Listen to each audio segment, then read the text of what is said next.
Hi dear boys, today's class we are going to discuss about the process of distillation using DT based approach. You know, all of you are aware about the DT based method, okay? Okay, you can take over the class, you can explain how the process is. Yes, sir. So the first step of our DT module of process of thinking is so empathy is nothing but the purpose or the basic reason or the basic idea that sets the tone to why we have to consider the process of knowing something. So basically the process of distillation is nothing but separating or purifying. The word distill means separating or purifying. Here we are seeing about distillation.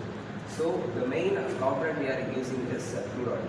So with the help of heating and heating, but at continuous and higher levels of heating that progresses step by step, we can get various and several types of byproducts from the crude oil that we are heating. So some of the byproducts that we know famously are from crude oil are petroleum, kerosene, gasoline, coke, coal, etc. So this is the basic idea of the process of distillation, and each component, each byproduct that we obtain from the process of distillation of crude oil has its own specific usages and applications in our daily life. For example, petroleum, everyone knows, like every automotive vehicle runs on petroleum and diesel. Coke is, we may have doubt.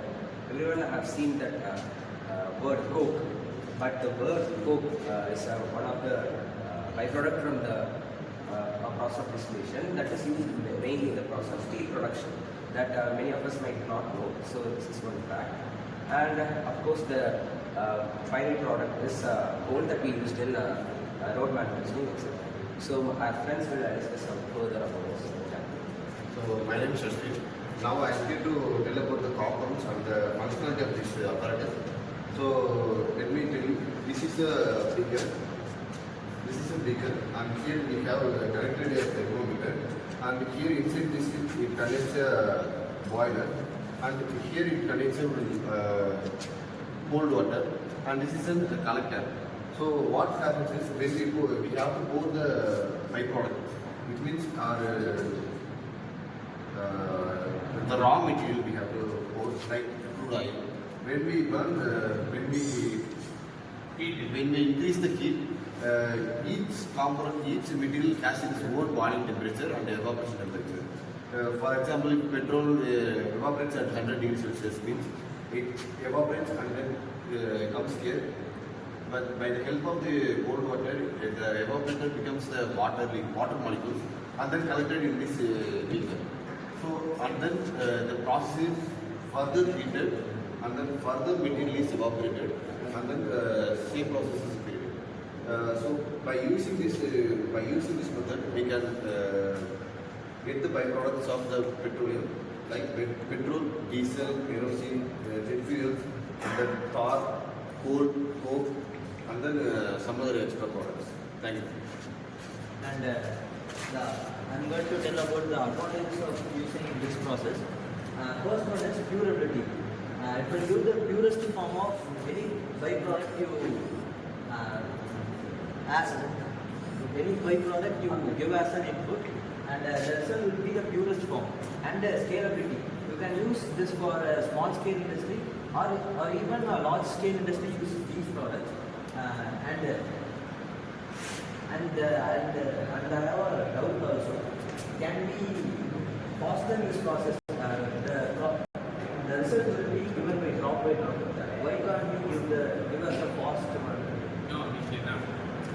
Because while condensing, the rate of condensing, we cannot increase the rate of condensation. Based on the condensation rate, it will be segregated. Sir, if we give more heat, the condensation process will... No, whatever the heat you are giving, every component is having its own evaporating temperature. With that temperature only it will get evaporate, and for condensation it will have its own temperature. With that only it will condensate. Okay, so we cannot fasten the process. There are further increases in this process. For example, when we give 100% input, but there are some limitations. We only can get the 80% of the byproducts. Other products are getting wastage. And then it causes pollution also. For example, when we boil something, there will be an evaporation of the heat. Evaporation of some carbon monoxide, carbon dioxide, and other harmful gases which are very dangerous to the humans and birds and the aquas animals and the other things. And then the process is very slow. We can't get the fastest result. Whatever the advanced model and what we can use many advanced equipments, but we cannot fasten this process as it. This is because every byproduct has its own particular evaporation and boiling point, right? So this and freezing point, and this can't be changed, right? This is a natural phenomenon, and this of course can't be changed. Hence, this is a slow process. That is one of its main limitations. And considering about the cost of the setup, this is a mini scale setup, but high level factories and high end technology factories they include large scale structures that are very costly, and even a small damage may lead to complete repairability that may lead to many more cost and expenses. Yeah. So these are the main limitations of distillation process. okay.